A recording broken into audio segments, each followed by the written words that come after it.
Parkinson's disease is one of the most common movement disorders affecting people over the age of 60.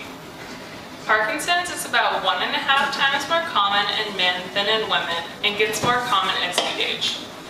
Parkinson's disease is an age-related deterioration of certain nerve systems which affects your movement, balance, and muscle control.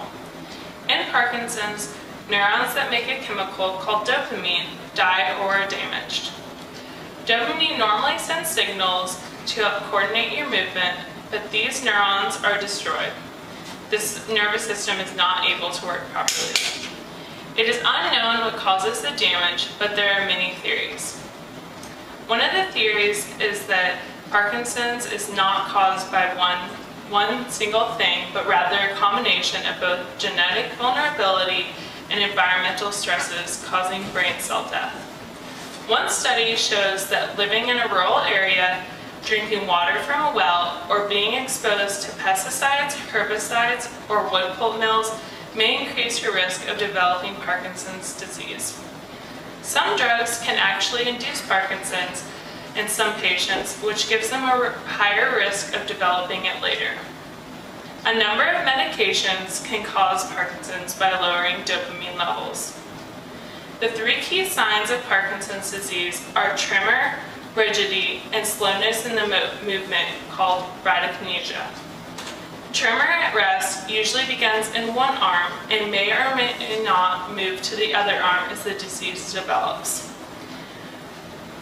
Tremor can also affect the tongue, lips, and chin. Rigidity refers to the increase in resistance to somebody else moving the joint.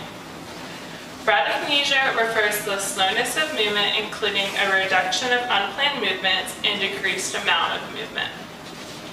Other symptoms include hesitation when beginning to walk, flexed posture, altered mental status, and short-term memory. There is not a cure at this moment, but assortments of medications provide dramatic relief from the symptoms.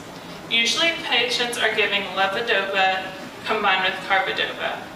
Nerve cells can utilize levodopa to make dopamine and replenish the brain's dwindling supply.